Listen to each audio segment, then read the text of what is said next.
I can recall an instance when I was younger, attending a family pool party when I was about 5 years old, with no fence around the pool. I vividly remember falling into the pool and like sinking to the bottom of the floor, and my dad having to jump in and save me. Shortly after this incident, my family had moved into a house with a pool that we currently live in, and I was taught how to swim at about 6 years old. And soon after that, my parents told me that it was always useful to like know how to swim and just have that knowledge in my head. I know this subject through firsthand and through all the experience that I've gone through, and it just makes sense that knowing how to swim is a must. Swimming may not seem like it's a necessary skill, but if you think about it, if you're with a lot of friends at the beach and you don't want to be that one guy that has a shirt on, kind of sitting on the sand, not in the water, like boogie boarding or surfing. Like you want to be in the water, in fun. In full, I wanted to cover the ways how to save a life, how the devices you can use to learn how to swim, and how health purposes are put into it when you're swimming. First, I'm going to talk about how useful swimming is to save someone else's life or save your own life, and how you would save a life if you were in that situation. I first wanted to cover knowing how to save a life in the water, whether it be your own life or someone else close to you. I was researching on how to save a life in the water, and I came across an article written in regards to Houston, Texas. Theo Lee was a lifeguard on duty and said from clicktohouston.com, when you jump into the water to try to save somebody, they might not be worried about like your well-being, but more about their well-being at the time. So when you do it, make sure not to jump in and save them, but try to reach a hand out or reach a leg out or just try to grab them with all you can, because they're not going to be concerned with your well-being, but their well-being in the time frame. It just seems as if like they're in their fight or flight instance. Like if you learn in psychology or in other classes, it's kind of like when they are like needing air, they're not going to be concerned with anybody else or anything. They're going to be concerned with getting air so they can just keep living. And then they said you can also use like a shepherd's hook or some other thing that you can use. And yeah. There was another reason how to save someone else's life, and it was because of being humans, we can only like hold our breath for such a long period of time because we do not have gills, obviously. And it was saying that the average person, when I Googled it, can only hold their breath for about 30 seconds to 45 seconds. So if you think about it, if you're struggling in the water and like you really need air, you're not going to be able to hold it for even close to 30 seconds. It's going to be like maybe 20 seconds because you're struggling and breathing in the air, and then all the water is just going into your lungs and it's taking all the air away. So it's kind of like if you have to act fast, you need to act really fast if you're going to save someone else's life. There was a tip that I took off the internet, and it was saying that CPR will definitely help the person like revive after you will give them the CPR. They will get the water out of their lungs, and then it will go into further the air into the lungs. If they're not able to swim, there's also like devices you can use, such as like a life vest or an inner tube or some device like that. And it was saying that like a lot of people from this will need these sort of these materials to help them, assist them, and teach them how to learn how to swim.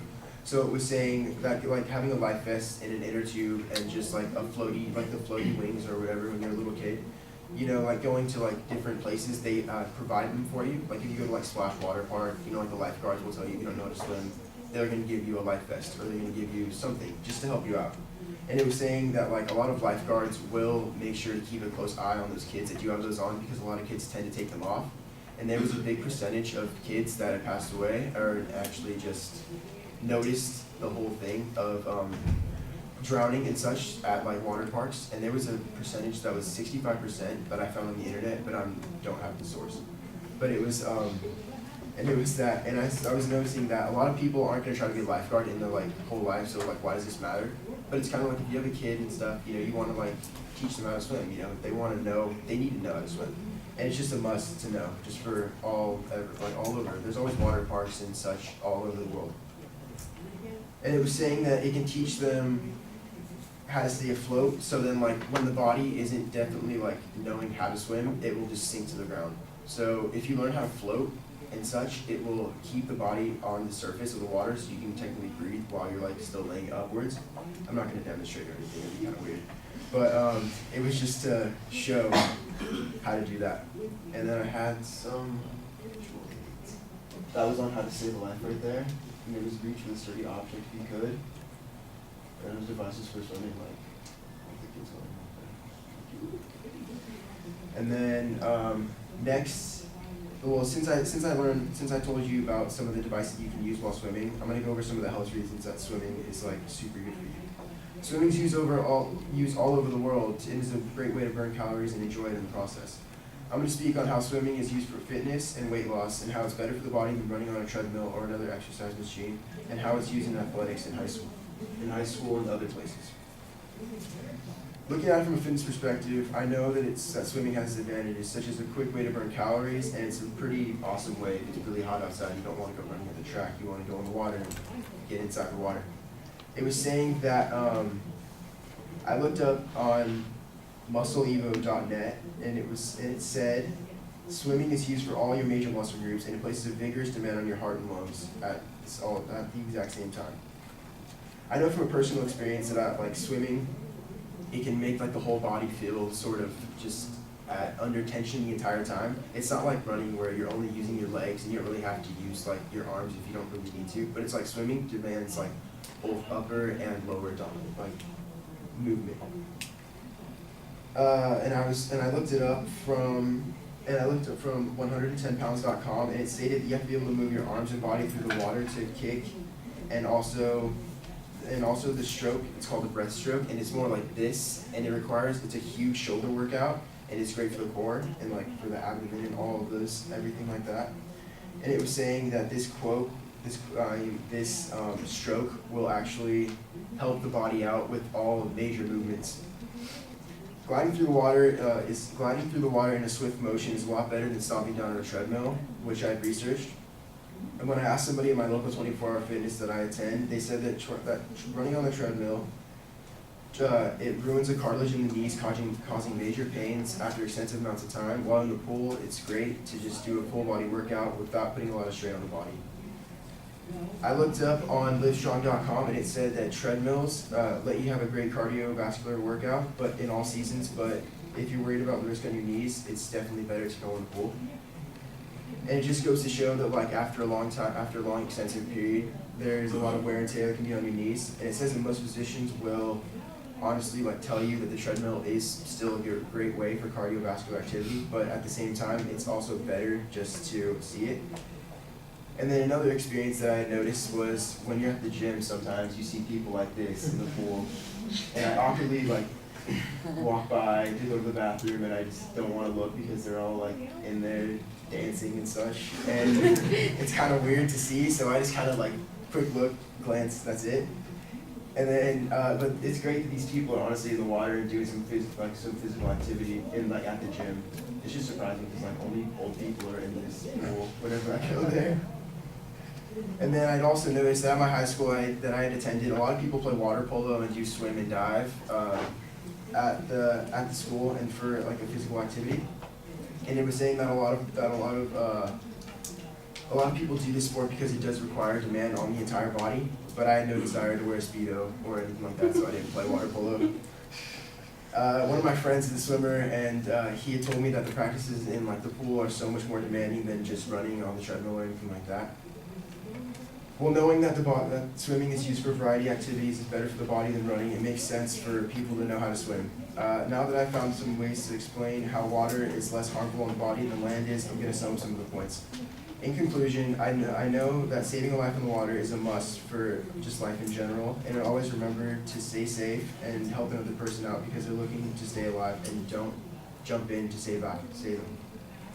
If you have a child and trying to teach them how to swim, use the proper materials such as the life vests and floaties.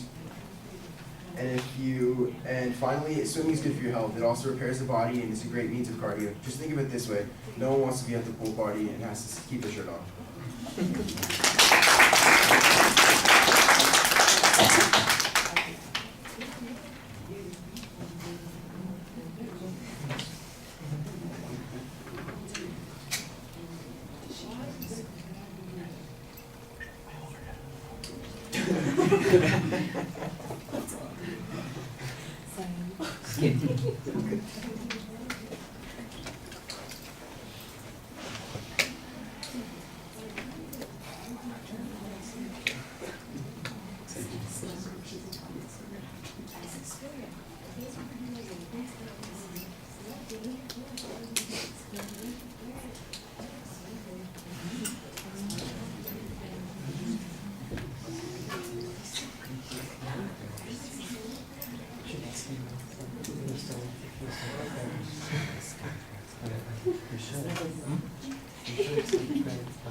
So Natalie, why don't you tell us what you thought? I thought it was interesting that about what you said about saving a life. Now I know what to do. I felt like he didn't look up like to see people. That it was more like he was just looking down at his paper. But overall, he did a good job. All right. Yeah, it's right here.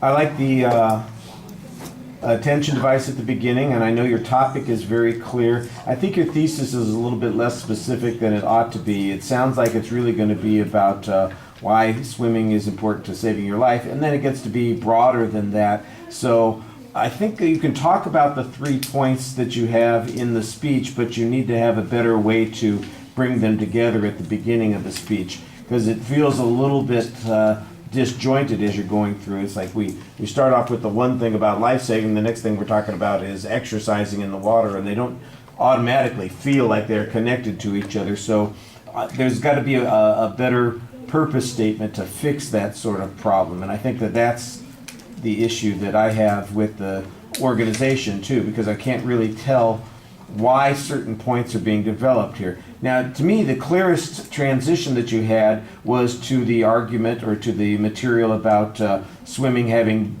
benefits to the body, exercise, and all that kind of stuff. I thought that was very clear. Everything before that just kind of ran together, and I think that you need to have that kind of clear division in the rest of the speech also. Supporting material. In the last third of the speech, I heard references to muscleevo.net and 110pounds.com and Live Strong, so I know that you're getting some information there. The first part of the speech, it is what you quoted regularly. It says, it was saying, it says, and I'm going, who, like we talked about they before, I don't know who it is, and I know that you got the information from someplace, but you're not telling us. In the last half of the speech, though, you were much better than that. Things were clearer. The visuals needed to be a little bit more integrated in the speech. I think you had. I think Yeah. I mean, you had the life-saving technique delayed. after you had done all of that material. That's one of those things that you have to practice for.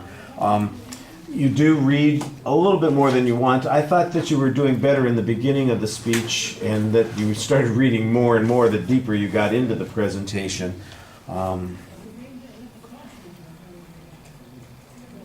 And you want to be careful about dissing the old folks too much. I think the point that you want to make is that, look, there's a reason that they're in the pool doing their exercises, because of the very thing that you're talking about. They have problems with the joints and the muscles, and so they're trying to do it in a way, still stay fit, but not injure themselves in the way that you've talked about. And instead of saying, oh, it's just disgusting to look at all those old people. It's just awkward. All right. Thank you.